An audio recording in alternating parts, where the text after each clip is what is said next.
4.6 exercise determinant question number 15 कहता है if A is equal to this matrix दिया हुआ find A inverse using A inverse. इसके बाद क्या कहता है using A inverse solve the system of equation. आप इक्वेशन को ज़्यादा ध्यान से देखो, इक्वेशन जो दे रखी है आपको 2x - 3y + 5z = 11।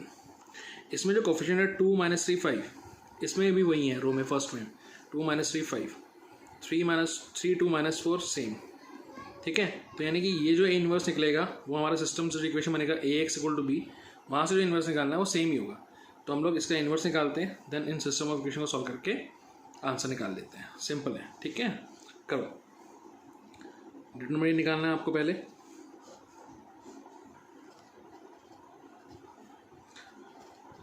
किसी भी रो या कॉलम को एक्सपेंड करके अलॉन्ग आप ये डिटरमिनेंट निकाल सकते हो, ठीक है। तो एक्सपेंडिंग अलॉन्ग रो 1 कर रहे हैं हम लोग। First row first column -4 + 4 + 3, first row second column, first row second column -6 + 4, ठीक है। फर्स्ट रो थर्ड कॉलम 3 - 2, ठीक है। इस तो मॉड है आपके पास क्या आ गया 0 -6 + 5 तो -1, ठीक है। मॉड ए जो आया वो 0 नहीं आया, इसका मतलब क्या है ए इनवर्स एग्जिस्ट करता है। तो हम एग्जिस्ट करता है तो हम लोग क्या निकालेंगे इसके बाद कोफैक्टर्स, ठीक है गाइस। कोफैक्टर्स आते ही हैं आपको already. a11 -1 1 + 1, first row first column तो 2 - 4 1 - 2, ठीक है। -4 + 4 0, first row second column -1 1 + 2, first row second column 3 - 4 1 और -2, -6 + 4 -2 और यहाँ से -1 तो +2, first row third column -1 1 + 3, first row third column 3 2 1 1, 3 - 2 guys 1, ठीक है। Second row first column, second row first column 6 - 5 1 -1, ठीक है। सेकेंड रो सेकेंड कॉलम क्या होगा, सेकेंड रो सेकेंड कॉलम 2 5 1 - 2 -4 बोलो -5 -9 तो आपके पास -9। Second row third column, second row third column 2 - 3 1 and 1 2 + 3 5 और यहाँ से -1 आ आएगा तो -5। Third row first column, third row first column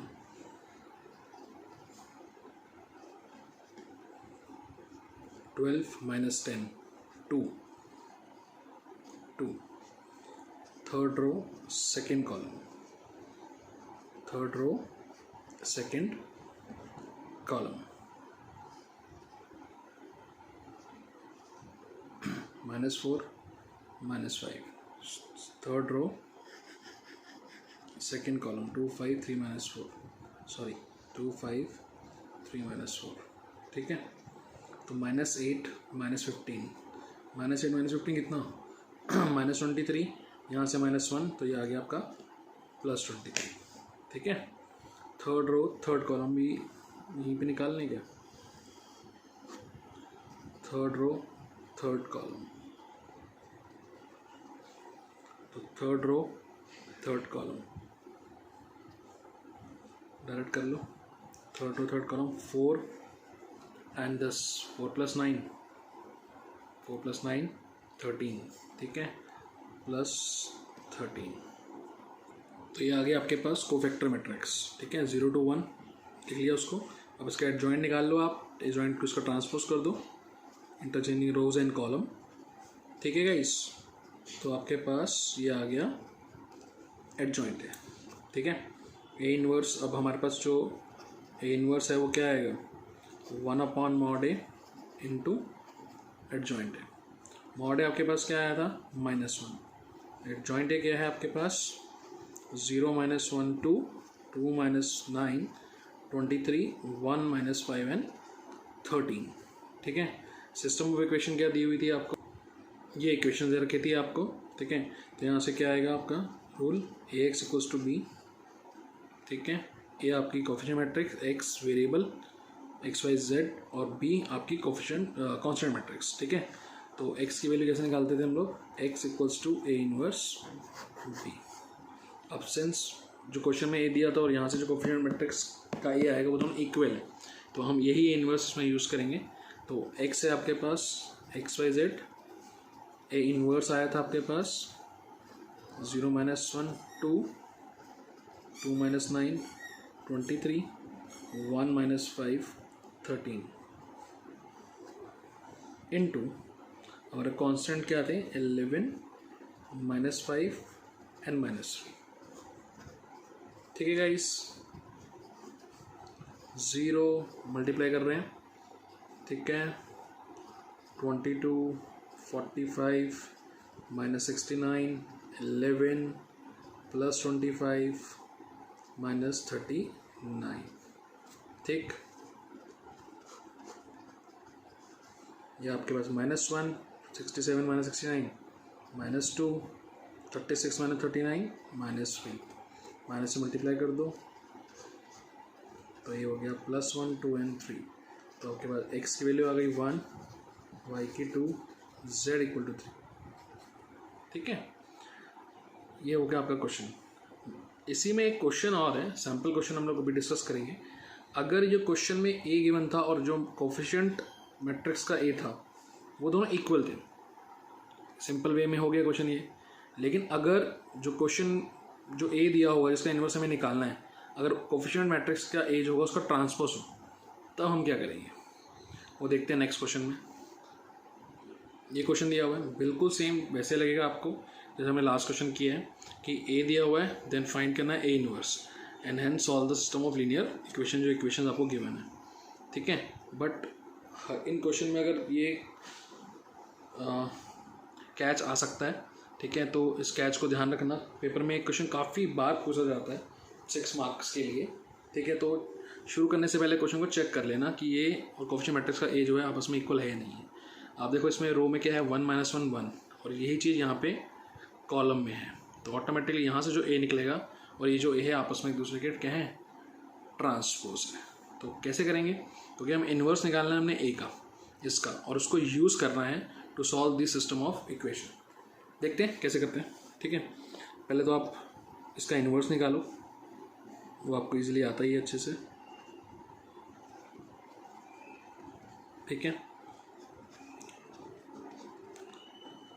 expand कर दो अलॉन्ग कॉलम या अलॉन्ग रो 1 कर रहे हैं हम लोग। First row first column 1 + 3, first row second column 2 + 3, first row third column 2 - 1। ठीक है, 4 5 1 4 5 1 कितना आ गया 10। तो मॉड ए क्या आया, नॉट इक्वल टू 0, तो इसका मतलब ए इनवर्स तो पहले एग्जिस्ट कर ही रहा है। ठीक है, कोवेक्टर्स पे जाएं इसके, चलो कोवेक्टर्स निकाल के देखते हैं इसके। A11 -1 1 + 1, first row first column. ठीक है, 2 + 3 5, यहाँ से +1। ठीक है, first row second column first row second column, it's 2 - 3 1 1, it's again, एक मिनट गलती हुई यहाँ पे भाई, 1 + 3 4। ठीक है, गलती हो गई। ओके, नाउ 2 + 3 5, ये 4 है। First row third column -1 1 + 3, first row third column 2 1 1, 2 minus 1 1, ठीक है। ऐसे ही सारे निकालो, सेकेंड रो फर्स्ट कॉलम, सभी को फैक्टर्स निकालो। सेकेंड रो फर्स्ट कॉलम -2 और यहाँ से -1 +2। Second row second column, second row 1 -1 1, second row second column तो 0, ठीक है। Second row third column, second row third column 1 + 1 it is 2, यहाँ से -1 तो -2, ठीक है। Third row first column, third row first column, third row first column 3 - 1 it is 2 again. Guys एक sign की मिस्टेक हमने फर्स्ट रो सेकंड कॉलम में भी कर दी है। -1 रेज़ टू पावर 1 + 2 तो 2 + 3 5, यहाँ से -1 भी आएगा तो -5 आएगा, ठीक कर लेना इसको, ठीक है। अभी कॉन्टिन्यूशन में थर्ड रो सेकंड कॉलम को कोफैक्टर क्या आएगा, -3 - 2 -5 + 5, क्योंकि यहाँ से -1 आएगा। थर्ड रो थर्ड कॉलम 1 + 2 3, ठीक है गाइस। ना कोफैक्टर मैट्रिक्स हमारे पास क्या आ गई, कोफैक्टर मैट्रिक्स आ गई आपके पास 4 -5 1 2 0 -2 और 2 0 -2 और क्या ये 2 5 3, 2 5 and 3। एडजॉइंट निकाल लो इजीली इसका। एडजॉइंट ऑफ ये क्या आएगा, इसका ट्रांसपोज कर देंगे 4 -5 1 2 0 -2 and 2 5 3, ठीक है। इन्वर्स आ गया आप मेरे पास। इन्वर्स क्या आया, इन्वर्स होता है 1/mod A into adjoint A। तो इन्वर्स mod A कितना आया था आपका 10, एडजॉइंट A हमने निकाल लिया 422 -505 1 -2 3, ठीक है गाइस। इन्वर्स आ गया। अब हमारे पास सिस्टम में इक्वेशन दी हुई है, हम उसको कैसे सॉल्व करेंगे, इसका यूज़ भी करना है हमने उसमें। तो x + 2y + z = 4, ठीक है, -x + y + z = 0। थर्ड थी आपके पास x - 3y + z = 2। अब यहाँ से जो हम लोग ax = b इसको लिखते थे, अभी हम लिखेंगे A�ट्रांसपोज x = b, क्योंकि अगर a क्वेश्चन में दिया हुआ है जिसका हमने इन्वर्स निकाला है, तो यहाँ से जो कोएफिशिएंट मैट्रिक्स बन रही है वो a का क्या है, ट्रांसपोज है। क्या है, ट्रांसपोज, ठीक है। तो अब अगर हम x की वैल्यू निकालते हैं तो ये उधर जाके क्या आएगा, A�ट्रांसपोज का इन्वर्स इंटू b, ठीक है। ओके यहाँ पे एक आपको प्रॉपर्टी यूज़ करनी है, ठीक है। आपको क्या बताना है, सिंपल सी चीज़ कि A�ट्रांसपोज का जो इन्वर्स है वो किसके बराबर होता है, A∞ के ट्रांसपोज के बराबर होता है, ठीक है। यानी कि अब हम यहाँ से चेंज कर सकते हैं इसको A∞ का ट्रांसपोज इंटू b। अब आपके पास क्या है, x y z x matrix A∞ का ट्रांसपोज। ये ध्यान रखना कि mod A की जो वैल्यू होती है उसका ट्रांसपोज और जो mod A की वैल्यू आने के बाद ट्रांसपोज, वो दोनों भी क्या होता है, इक्वल ही होते हैं। भाई वैल्यू है तो वो डिटरमिनेंट की पूरी वैल्यू है, आप उस A के ट्रांसपोज करके निकाल लो या फिर डायरेक्ट A से निकाल लो, वो दोनों इक्वल ही होगी। तो 10 पे कोई फ़र्क नहीं पड़ेगा, ठीक है ना। तो क्या होएगा, A∞ का ट्रांसपोज, जब उसका ट्रांसपोज करोगे तो 1/10 422 -505 1 - 2 3, ये आपका A∞ है, ठीक है।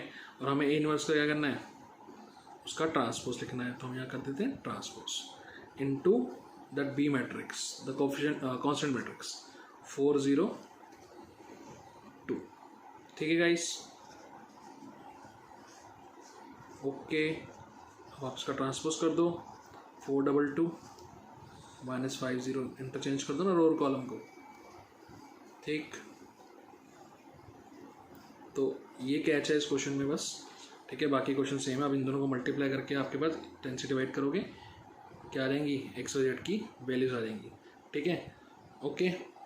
चलो मल्टीप्लाई करते हैं इसको, कंटिन्यूशन में क्वेश्चन, मल्टीप्लाई करो इसको, 16 0 + 2 8 0 - 4 8 0 6। तो क्या ये एक्स वाई जेड की वैल्यू आपके पास 18 4 14।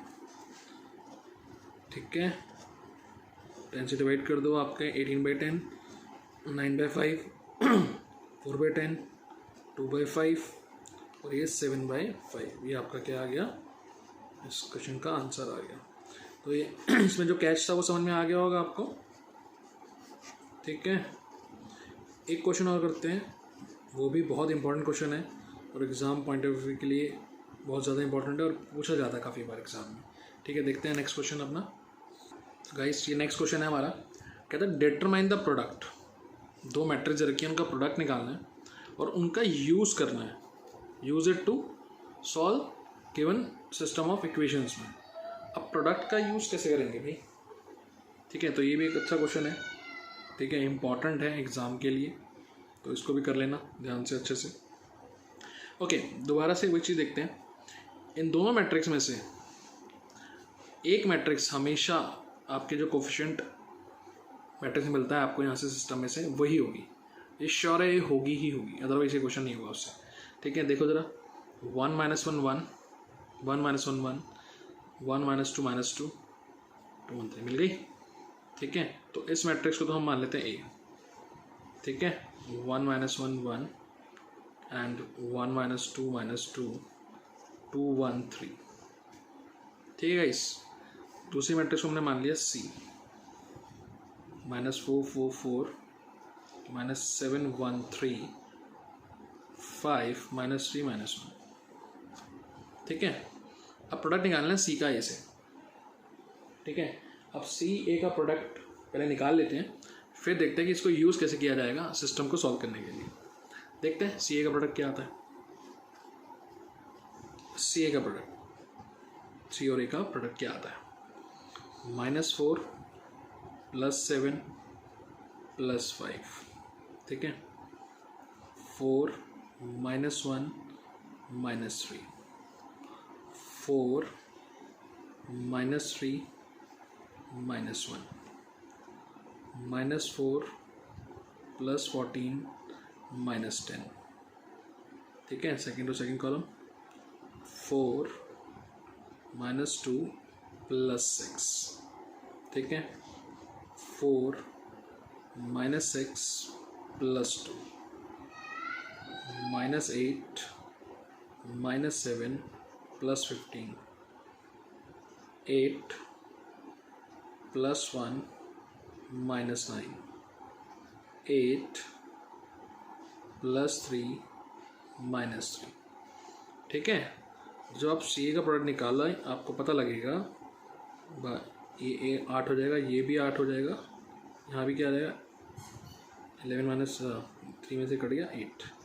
ठीक है, तो ये क्या मैट्रिक्स आ गई, ये आपकी आ गई स्केलर मैट्रिक्स। ठीक है, तो ये समझाना था कि एक मैट्रिक्स जो प्रोडक्ट दे रखा होगा आपको, तो उसमें से एक मैट्रिक्स हमेशा क्या होगी, इसकी कोफिशिएंट मैट्रिक्स होगी जिसको आप ए लोगे, एंड सेकेंडली जिसका प्रोडक्ट निकालना होगा या तो वो स्केलर मैट्रिक्स बनेगी या डायरेक्टली आई बन जाएगी, आई एज आइडेंटिटी मैट्रिक्स। ठीक है, तो उसमें आपको कोई एडजॉइंट नहीं निकालने, कोफैक्टर नहीं निकालने, आपको डायरेक्ट इन्वर्स मिल जाएगा। देखो कैसे मिलेगा, आप इस मैट्रिक्स को ले सकते हो, 8 कॉमन ले सकते हो, तो सी ए = 8 1 0 0 0 1 0 0 0 1 ऐसा लिख सकते हैं इसको। ठीक है, अब यानी कि हम लोग इसको लिख सकते हैं क्या, सी ए = 8i लिख सकते हैं गाइस, सी ए = 8i। ठीक है, अब इस 8 को अगर मैं सी के अपॉन में ले जाऊँ और ए को इधर ले जाएं हम लोग, तो आपको क्या होता है, ये क्या बनता है, ए इन्वर्स बनता है नहीं बनता, ए इन्वर्स 1/8 सी। तो जो सिस्टम को सॉल्व करने के लिए इन्वर्स चाहिए था वो तो आपको मिल गया, डायरेक्ट मिल गया आपको, बिना कोफैक्टर निकाले, बिना एडजॉइंट निकाले। तो ए इन्वर्स की वैल्यू मिल गई आपको। अब इससे क्या हो जाएगा, हमारा आंसर इजीली आ जाएगा। ठीक है गाइस, तो हमारे पास रिलेशन क्या आ गया, inverse equal to 1/8 of C. ठीक है, अब सिस्टम ऑफ इक्वेशन कैसे सॉल्व कर देते हैं हम, A X equals to B, X की वैल्यू क्या होती थी ए इनवर्स बी। अब इस ए इनवर्स की जगह आप क्या रख सकते हो, 1/8 सी रख सकते हो और इनटू बी। तो सी मैट्रिक्स आपको गिवन है क्वेश्चन में, हमने मानी थी उसको, दूसरी मैट्रिक्स को सी माना था ना, और बी आपकी क्या होती है कॉन्स्टेंट मैट्रिक्स होती है, दोनों को मल्टीप्लाई करके क्या आ जाएगी एक्स की वैल्यू हो जाएगी। तो इस पर्टिकुलर क्वेश्चन में ऐसा है, आपने कोई एडजॉइंट नहीं निकालना है, कोफैक्टर्स वगैरह नहीं निकालने हैं, आपने इस तरह से सॉल्व करना है इसको। ठीक है, मल्टीप्लाई करो इसको, 1/8 सी की वैल्यू रख दी हम लोगों ने,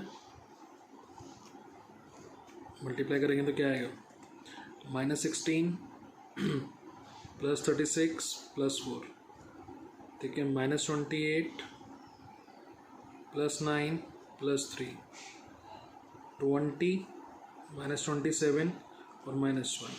ठीक है गाइस, तो हमारा आंसर क्या आ गया, XYZ 1/8 40 26 24 12 -28 -16 -28 तो -8।